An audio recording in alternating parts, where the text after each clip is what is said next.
کی اس محفل میں اور آپ حاضر ہوئے، ہمارے محترم شیخ جہانگیر صاحب کے عزیز جناب محترم خالد صاحب جو کہ گزشتہ روز بقضائے الہی انتقال کر گئے، ان کے ایصال ثواب کے لیے ہم یہاں جمع ہیں۔ بارگاہ عزدی میں دعا ہے کہ اللہ انہیں کروٹ کروٹ جنت کی بہاریں عطا کرے اور ان کی قبر کو وسیع، کشادہ، منور، خوشبودار اور ٹھنڈا کرے۔ میں اور آپ اس دنیا پہ آئے ہیں اور ایک وقت گزار کے ایک اور جہان کی طرف کوچ کر جانا ہے۔ یہ دنیا 60 سال، 70 سال، 100 سال جتنا بھی مقسوم ہے، ہمارے لیے لکھا گیا وقت ہے، وہ ہم نے گزارنا ہے اور ایک ایسی زندگی کی طرف پلٹ جانا ہے جہاں کا نقطۂ انجام نہیں ہے۔ موت کو بھی موت آ جائے گی اور ایک ایسی زندگی شروع ہوگی جو کبھی نہ ختم ہونے والی ہے۔ یہ مختصر زندگی جو ہم گزار رہے ہیں اور یہ اطراف میں پھیلی ہوئی کائنات جو ہم دیکھ رہے ہیں، یہ ہمیں بہت بڑی لگ رہی ہے، لیکن آخرت کے مقابلے میں یہ زندگی اور یہ کائنات بہت مختصر ہے۔ جب بچہ شکم مادر میں ہوتا ہے تو وہ 3 پردوں میں ملفوف ہوتا ہے: جھلی کا پردہ، رحم مادر کا پردہ اور بطن مادر کا پردہ۔ لیکن اس کے باوجود جہاں اس کی ٹانگیں بھی سیدھی نہیں ہو پاتی، اس جہان کو وہ بڑا جہان سمجھتا ہے اور اس کے خیال میں یہ چیز ہوتی ہے کہ اس سے بڑا جہان تو ممکن ہی نہیں ہے۔ کنویں کے مینڈک کی طرح اس کو ہی بڑی کائنات سمجھ بیٹھتا ہے، لیکن جب وہ اس کائنات میں قدم رکھتا ہے اور کراں تا با کراں پھیلی ہوئی کائنات کو دیکھتا ہے تو اسے حیرت کا جھٹکا لگتا ہے کہ اتنی بڑی کائنات۔ لیکن جوں اس کو اس دنیا کی سمجھ آنے لگتی ہے تو وہ ماضی کو بھولنا شروع ہو جاتا ہے۔ لیکن آج ہم تصور کر سکتے ہیں کہ ہم سب اس مختصر اور انتہائی چھوٹی کائنات کو ایک بڑا جہاں سمجھتے تھے، لیکن اب اس جہان کو ہم بڑا جہاں سمجھ بیٹھے۔ اس کے بعد ایک اور جہاں آنا ہے جو اس جہاں کے مقابلے میں اتنا بڑا ہے، اتنا وسعت مآب ہے اور اتنا طویل ہے کہ صرف اس کا جو پہلا دن ہے اس کے بارے میں قرآن نے کہا مقدارہ 50 الف سنہ، کہ اس کی مقدار 50,000 سال کے برابر ہوگی۔ 50 سال کے برابر نہیں، 50-100 سال کے برابر بھی نہیں، 50,000 سال کے برابر اس جہاں کا پہلا دن ہے۔ پھر اس کے بعد نہ ختم ہونے والی زندگی ہے، بلکہ حدیث پاک میں آتا ہے کہ جنت میں جنتیوں کو ایک کھٹکا سا ہوگا، خدشہ سا ہوگا کہ کہیں موت نہ آ جائے اور یہ سب لذتیں چھن نہ جائیں، اور جہنمیوں کو ایک موہوم سی امید ہوگی کہ کہیں موت آ جائے اور جان چھوٹ جائے۔ پھر مینڈے کی شکل میں حشر کے میدان میں موت کو لایا جائے گا اور جنتی جنت سے اور جہنمی جہنم سے یہ نظارہ دیکھ رہے ہوں گے، اور پھر موت کو ذبح کر دیا جائے گا۔ اب جنتی اتنے خوش ہوں گے کہ اگر موت کو موت نہ آئی ہوتی تو وہ خوشی سے مر جاتے، اور جہنمی اتنے دکھی ہوں گے کہ اگر موت کو موت نہ آئی ہوتی تو وہ صدمے سے مر جاتے۔ لیکن موت کو بھی موت آ چکی ہے، اب نہ ختم ہونے والی زندگی ہے۔ تو ہماری ایک شکم مادر کی زندگی ہے اور ایک یہ زندگی جو ہم گزار رہے ہیں، اور اس کے بعد ایک ایسی زندگی کہ جس کا نقطہ انجام نہیں ہے۔ اور یہ زندگی اس زندگی کے لیے ایک کمائی کا موسم کہہ لیجئے، بوائی کا موسم کہہ لیجئے، محنت اور مشقت کا زمانہ کہہ لیجئے۔ تو اس مختصر زندگی میں ہم نے اس زندگی کو کمانا ہے، اور وہ ہمیں اللہ تعالیٰ جل شانہ نے قوا دیے ہیں، ہوش و حواس عطا کیے ہیں، فہم و ادراک کا نور دیا ہے، اور ہماری ہدایت کے لیے کتابیں بھیجی ہیں، صحیفے اترے ہیں، پیغمبر نازل ہوئے ہیں، اور اللہ نے اس کائنات کو ہدایت کے بغیر ایک لمحہ بھی نہیں رکھا۔ اس کائنات کا پہلا انسان، پہلا پیغمبر بھی ہے، تاکہ انسان ہدایت سے کبھی محروم نہ رہے اور حجت نہ کر سکے کہ میرے تک ہدایت نہیں پہنچی۔ تو اب اس مختصر زندگی کو ہم نے اپنی آخرت کے لیے گزارنا ہے۔ اللہ کا شکر ہے میں اور آپ آخرت کا تصور رکھتے ہیں، اور وہی تصور جو ہمیں شریعت اسلامیہ نے دیا ہے، ورنہ دنیا کے اوپر 7-8 ارب بسنے والے انسانوں میں 17-18% لوگ ایسے ہیں جو آخرت کا تصور کیا مذہب سے ہی بیزار ہیں، اور بہت سارے لوگ ہیں کہ وہ آخرت کا تصور مبہم رکھتے ہیں۔ کئیوں کے ہاں آواگان کا تصور ہے، تناسخ کا تصور ہے، اور مختلف تصورات ہیں، اور اللہ نے ہمیں معاد کا، آخرت کا واضح غیر مبہم تصور حضور علیہ السلام کی وساطت سے عطا کیا ہے۔ اور اگر آپ قرآن مجید کا مطالعہ کرتے ہیں تو جس قدر زور اس پہ دیا گیا ہے آخرت کے تصور پہ اور معاد پہ، تو شاید آپ کو کم ہی جو ہے وہ کسی اور چیز پہ ملے گا، کیونکہ اس پر انحصار ہے ہماری زندگی کو منظم کرنے کا۔ مجھے اور آپ کو جب مواخذے کا یقین ہوگا تو ہماری زندگی خود بخود منظم ہو جائے گی۔ اور کفار مکہ جو سب سے زیادہ الجھے ہیں وہ عقیدہ آخرت پہ الجھے ہیں۔ وہ الوہیت کے قائل تھے، الہ کے قائل تھے، لیکن بتوں کو شریک مانتے تھے، لیکن سرے سے منکر نہیں تھے۔ اسی طرح وہ رسالت کے منکر نہیں تھے، رسالت کے انتصاب کا انکار کرتے تھے۔ یعنی وہ یہ نہیں کہتے تھے کہ رسول نہیں ہوا کرتے، جس طرح کہ ایسے لوگ ہیں جو سرے سے اس کا انکار کرتے ہیں کہ یہ ممکن نہیں ہے۔ وہ رسولوں کا اقرار کرتے تھے لیکن حضور کے ساتھ رسالت کے انتصاب کا انکار کرتے تھے۔ لیکن تیسری چیز اس پر تو وہ ڈٹ کے کہتے تھے یہ ہو ہی نہیں سکتا کہ ہم مرنے کے بعد دوبارہ اٹھائے جائیں، یہ ممکن نہیں ہے۔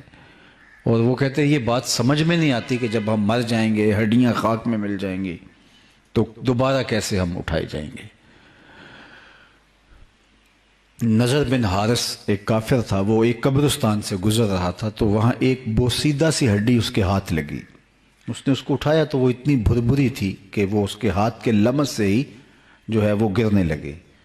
تو اس نے سمجھا کہ یہ تو میرے ہاتھ بہت بڑی دلیل آئی ہے، تو وہ اٹھا کے حضور کی خدمت میں آ گیا اور اس ہڈی کو ہاتھ میں لے کے توڑتا ہے، اس کے ریزے زمین پہ گرتے ہیں، اور ساتھ کہتا ہے اس ہڈی کو کون زندہ کرے گا جو اتنی شکستہ ہو گئی ہے کہ میرے ہاتھ کے لمس کو بھی گوارا نہیں کر پا رہی۔ سورہ یاسین کا آخری رکوع ہے وَضَرَبَ لَنَا مَثَلًا وَنَسِیَ خَلْقَهُ۔ کہاوت بیان وہ کر رہا ہے جو اپنی تخلیق کو بھول گیا۔ اگر اسے یہ یاد ہوتا کہ میں کیسے پیدا ہوا تو یہ سوال ہی نہ بنتا، لیکن سوال اس لیے اس کے ذہن میں ابھرا کہ وہ خود فراموش ہے۔ وَضَرَبَ لَنَا مَثَلًا وَنَسِیَ خَلْقَهُ قَالَ مَن يُحْيِي الْعِظَامَ وَهِيَ رَمِيمٌ۔ کہتا ہے یہ ہڈی کون زندہ کرے گا جب یہ اتنی بوسیدہ ہو گئی ہے۔ اب اس کا جواب سنیے، استدلال قرآن کا دیکھیے۔ قل، اے محبوب فرما دیجئے، یحییھا الذی انشأھا اول مرہ وہو بکل خلق علیم۔ اسے فرما دیجئے کہ اب تو ہڈی موجود ہے، میٹیریل اور مادہ موجود ہے، جب ہڈی بھی نہیں تھی تو جس نے انسان کو بنا لیا تھا وہ ہڈی کو جوڑ کے بھی بنا لے گا۔ اب تو ٹوٹی ہے، آج تو اس کے ریزے بکھرے ہیں، لیکن وقت تھا کہ ہڈی بھی نہیں تھی، تو جب ہڈیاں بھی نہیں تھی تو اس نے انسان بنا لیا، تو اب تو ہڈیاں ہیں اور اس کو جوڑ کے بنانا ہے تو اس کے لیے کیا مشکل ہے۔ بلکہ وہ وقت تھا انسان پہ، هل أتى على الإنسان حين من الدهر لم يكن شيئا مذكورا۔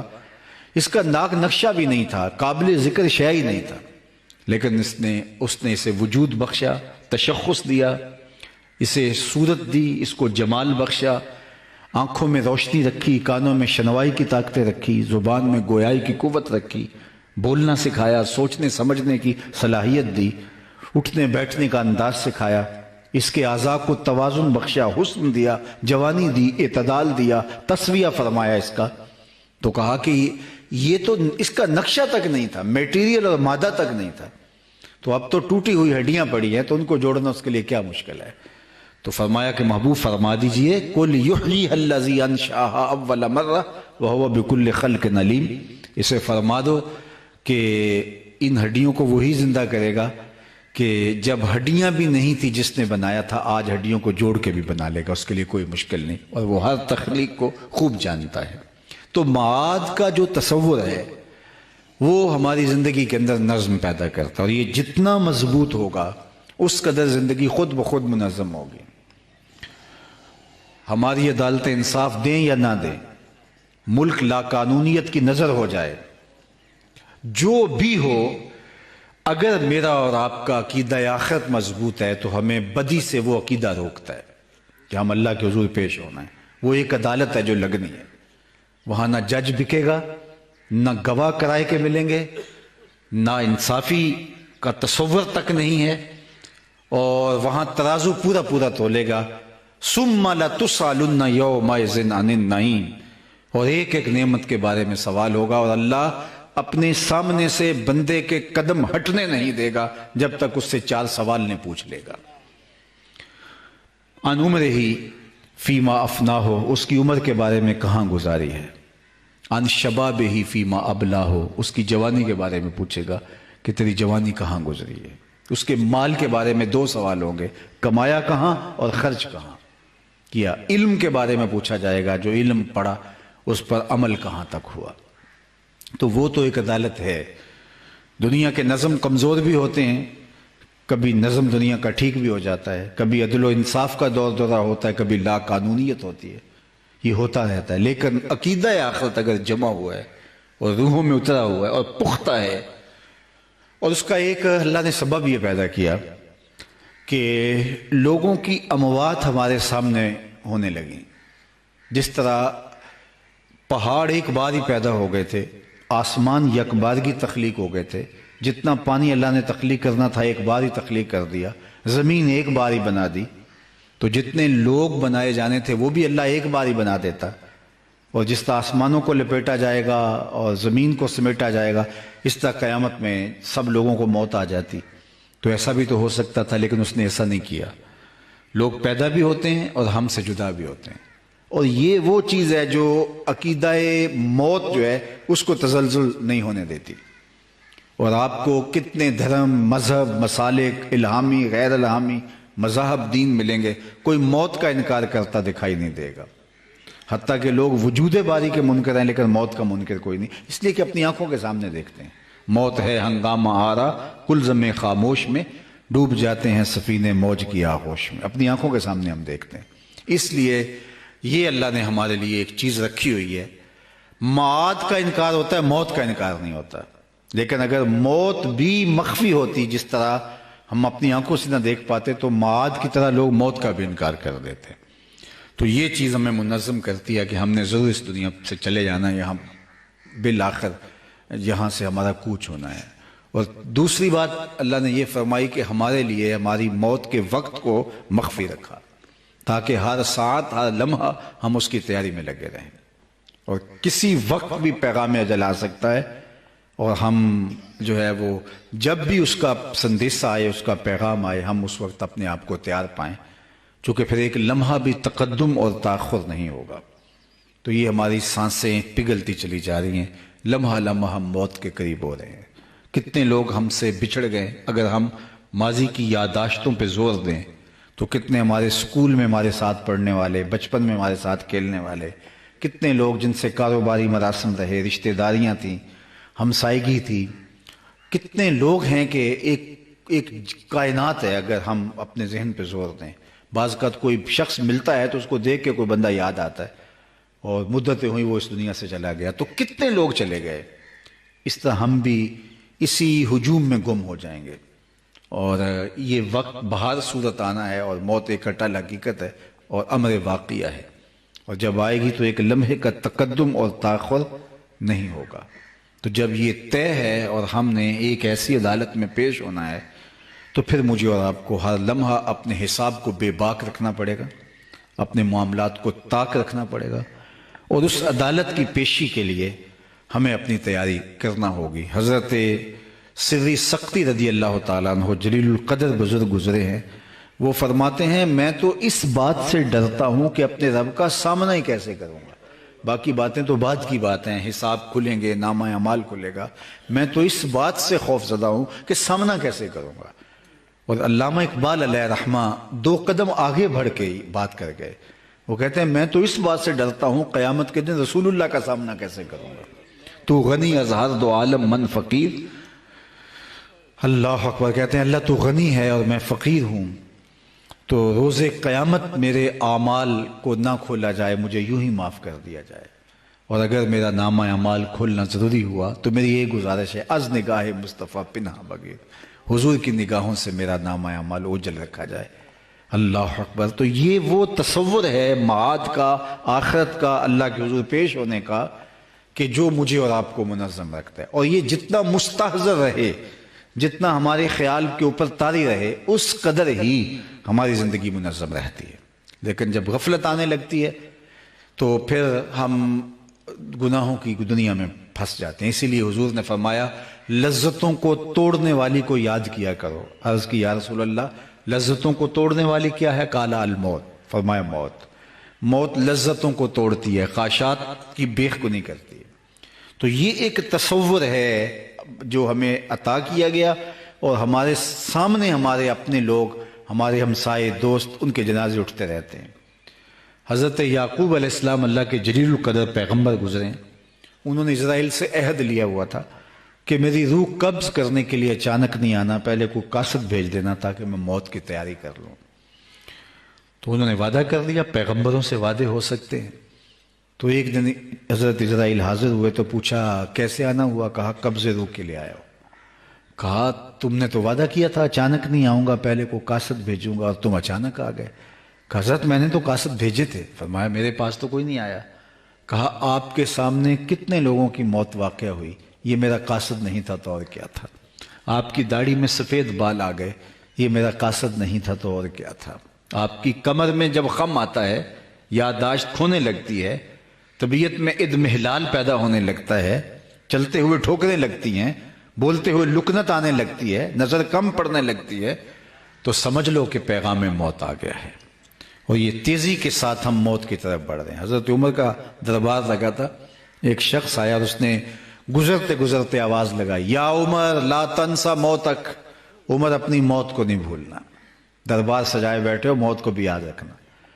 اللہ اکبر. حضرت عمر نے اس کو بلایا، کہا اگر تو روزانہ گزرتے کیا جایا کرے تو میں تیرا شکر گزار ہوں گا. وہ روزانہ گزرتا اور کہتا عمر موت کو نہیں بھولنا. اور آپ اس کو بلا کر کے کچھ مشاہرہ بھی دیتے، کچھ خدمت بھی کر دیتے کہ تیری مہربانی. ایک دن وہ آیا، اس نے صدا لگائی تو فرمایا آج کے بعد نہیں آنا. اس نے کہا کوئی اور آنے لگا ہے؟ فرمایا نہیں. تذکیر موت کی ضرورت نہیں رہی؟ فرمایا نہیں. تو پھر مجھے کیوں چھٹی دی جا رہی ہے؟ تو جناب عمر روئے اور یوں آپ نے اپنی داڑھی کو ہاتھ میں پکڑا اور 2 بال الگ کیے، وہ سفید ہو چکے تھے. کہا میاں اب یہ 2 بال میری داڑھی میں سفید آ گئے ہیں، اب تیرے آنے کی ضرورت نہیں، یہ مجھے خود ہی بتاتے رہیں گے. ہماری تو پوری داڑھی بھی سفید ہو جائے. میاں صاحب نے کہا تھا ہڈیاں کمبن گوڈے کھڑکن تے اڑ گیا لک تیرا، اجے بھی بدیوں باز نہ آئیں جیو مرد دلیرا. فما اصبرہم علی النار. اللہ فرماتا لوگوں کا آگ پر کتنا حوصلہ ہے، کتنی ڈٹائی سے کہہ دے اور دیکھ لیں گے. بلکہ ایک جملہ ہے، اور یہ جملہ جو ہے وہ سراسر جو ہے وہ کفریہ جملہ ہے، یہ جہاں مٹھا گلا کس نے ڈٹا. حضرت شیخ عبد القادر جیلانی فرماتے ہیں جاؤ قبرستانوں میں جا کے دیکھو کیسے کیسے حسینوں کی مٹی خراب ہو رہی ہے. جو بدن پہ چٹکی مٹی نہیں پڑنے دیتے تھے، آج ان کے کفن بھی تار تار ہو گئے. اللہ اکبر. خیر کنے فلاں و غنیمت شمار عمر زاں کے بیشتر بانگ برآید کے فلاں نمان. سعدی کہتے ہیں زندگی کو حزم و احتیاط سے گزار اور اعمال صالحہ کا ذخیرہ جمع کر لے، اس سے قبل کہ آواز گونجنے لگے کہ لوگوں فلاں بھی چلا گیا. اور یہ وقت آنے والا ہے اور یہ تیزی کے ساتھ ہماری طرف وقت بڑھ رہا ہے. زندگی موت، بلکہ حضرت علی المرتضیٰ فرماتے ہیں یہ ہمارے جو قدم ہیں، جو سانس ہیں، یہ موت کی طرف اٹھتے ہوئے قدم ہیں. ہم تو یہ سمجھتے ہیں ہم بڑے ہو رہے ہیں لیکن چھوٹے ہو رہے ہیں. اتنا وقت ہماری زندگی سے منہا ہوتا ہے جتنی سانسیں لیتے چلے جاتے ہیں. قرآن نے جو کہا نا ان الانسان لفی خسر، بے شک انسان خسارے میں. تو ایک بزرگ فرماتے ہیں مجھے اس کی سمجھ نہیں آتی تھی کہ انسان خسارے میں کیسے ہے. آج سے 40-50 سال پیچھے چلے جائیں تو یہ آسودگیاں جو آج ہمیں میسر ہمیں تھیں، کہاں وہ گھاس پھونس کے جھونپڑے اور کہاں عالی نصب گھر. کہاں وہ کچی سڑکیں اور آج تارکول بچھی سڑکیں، عالی نصب پلازے، لشکار مارتی مارکیٹیں، زندگی کا حسن انسان نے کشید کر لیا ہے۔ انسان کہتا ہے میں تو خسارے میں نہیں ہوں۔ کہاں پینے کو مجھے صاف پانی بھی میسر نہیں تھا اور آج اتنے مشروبات ہیں کہ کیا بات ہے۔ کھانے کو نان شبینہ بھی میسر نہیں تھا اور آج ٹیبل پہ اتنے کھانے ہیں کہ کس کو کھائیں کس کو چھوڑیں، انتخاب مشکل ہوتا ہے۔ ایک لباس میں لوگ زندگیاں کاٹ دیتے تھے اور آج اتنے لباس ہیں، موسم بدل جاتا ہے لیکن لباس بدلنے کی باری نہیں آتی۔ انسان کہتا ہے میں تو خسارے میں نہیں ہوں، میرے ٹور ٹپے دیکھو، میں چرخ پہ جھولتا ہوں، ہواؤں میں اڑتا ہوں، میری زندگی کا جمال دیکھیے، میری زندگی کے تنتنے دیکھیے، لیکن میرا رب کہتا ہے کہ نہیں، انسان خسارے میں ہے۔ تو وہ کہتے ہیں مجھے سمجھ نہیں آتی تھی کہ انسان خسارے میں کیسے، انسان تو اوپر جا رہا ہے، اس نے کیا کیا ایجاد کر لیا۔ تو سمرقند کے بازار سے گزر رہا تھا تو وہاں ایک بندے نے پھٹے کے اوپر برف لگائی ہوئی تھی اور ساتھ آواز لگا رہا تھا، اور آواز کیا لگا تھا؟ ارحمو ارحمو علی من یذوب راس مالہ، اور گزرنے والوں میرے پہ ترس کھاؤ، مجھ سے برف لیتے جاؤ، میں ایسا تاجر ہوں جس کا راس المال پگھلتا جا رہا ہے۔ چونکہ برف ایک ایسا سودا ہے جو گاہک کا انتظار نہیں کرتا۔ آپ کوئی اور چیز بیچتے ہو، کپڑا بیچتے ہو، آج گاہک نہیں ہو سکتا کل 2 روپے اوپر چلا جائے۔ آپ پیٹرول بیچتے ہو سکتا ہے 6 روپے اوپر چلا جائے، 10 روپے اوپر چلا جائے، آپ پڑے پڑے کروڑوں کے فائدے میں چلے جائیں۔ لیکن برف ایک ایسا سودا ہے، آج اگر گاہک نہیں آیا، آج تو کل مہنگی بھی ہوگی تو کل برف ہی نہیں ہوگی۔ تو وہ پھٹے پہ رکھ کے برف بیچ رہا تھا اور کہتا ہے لوگوں میرے پہ رحم کھاؤ، مجھ سے برف لیتے جاؤ، میں ایسا تاجر ہوں جس کا راس المال پگھلتا جا رہا ہے۔ جب اس نے آواز لگائی تو کہتا ہے مجھے سمجھ آ گئی، اور میں آگے بڑھا، میں نے کہا مجھے ان الانسان لفی خسر کا ترجمہ آ جائے، اس کا مفہوم آج سمجھ میں ہے۔ جس طرح تیری برف پگھل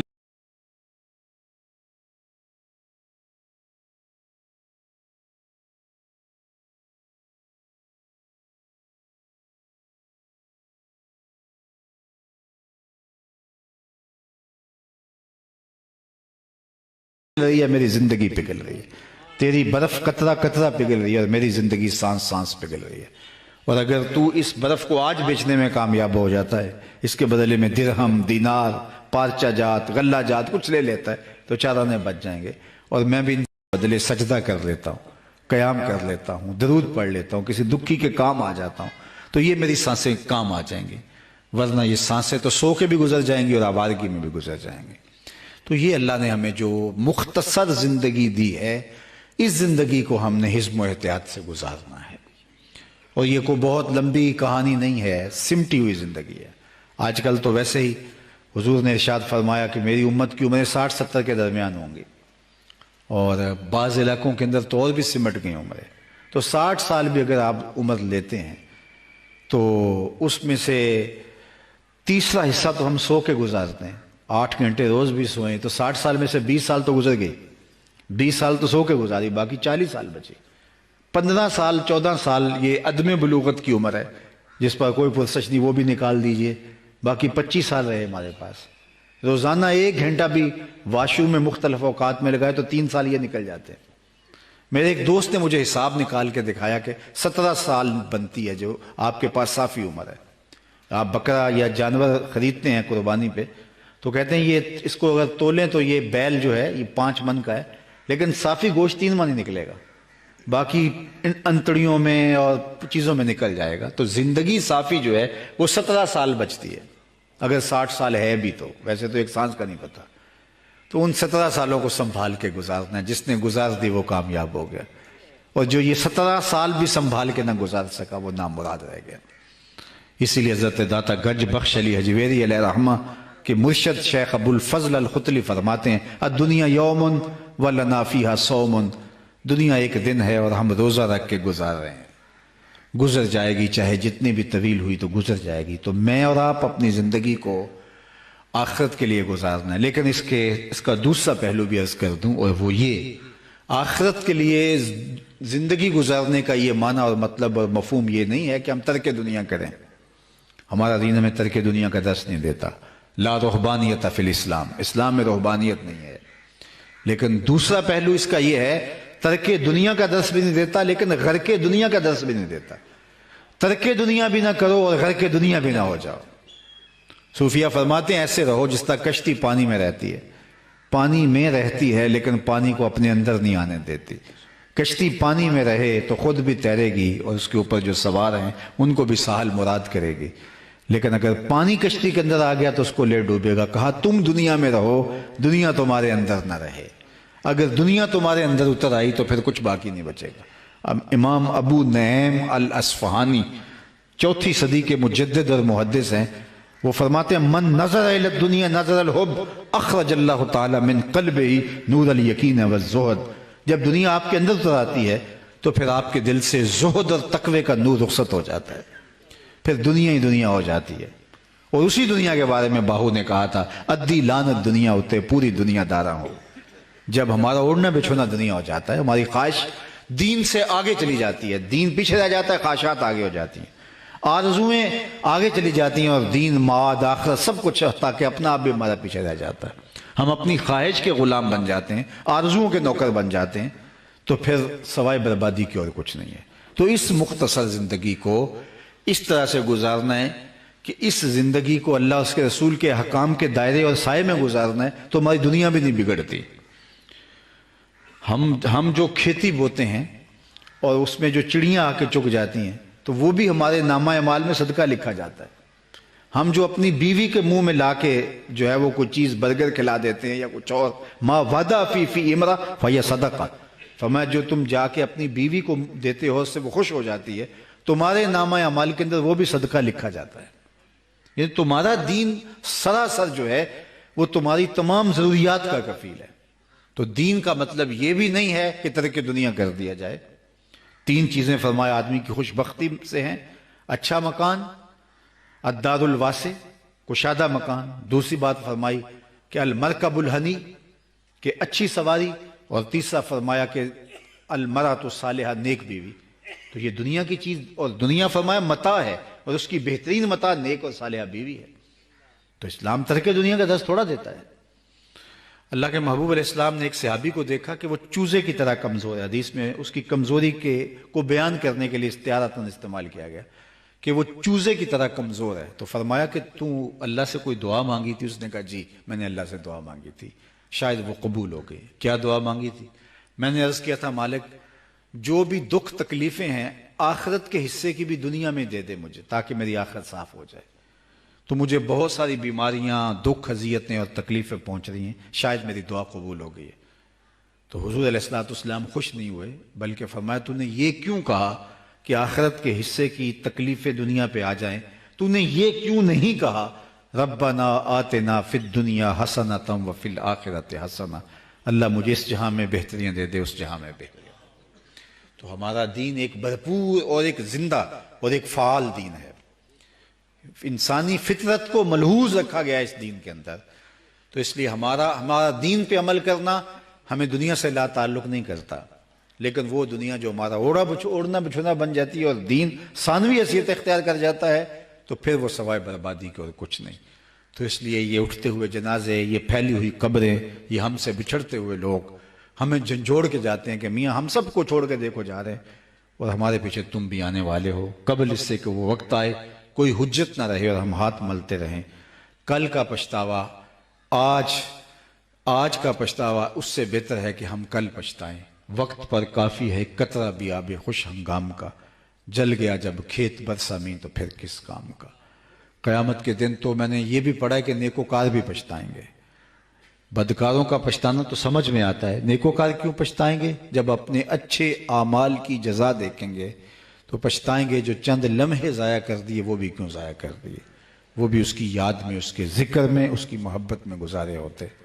بارگاہ عزت میں دعا ہے کہ اللہ تعالی ہمارے ممدوح مرحوم و مغفور جناب خالد فاروق صاحب کو کروٹ کروٹ جنت کی بہاریں عطا فرمائے، ان کی فیملی کو صبر عطا کرے، اور ہم سب کو اپنی آخرت کے لیے بھرپور جد و جہد اور عملی تیاری کی توفیق دے۔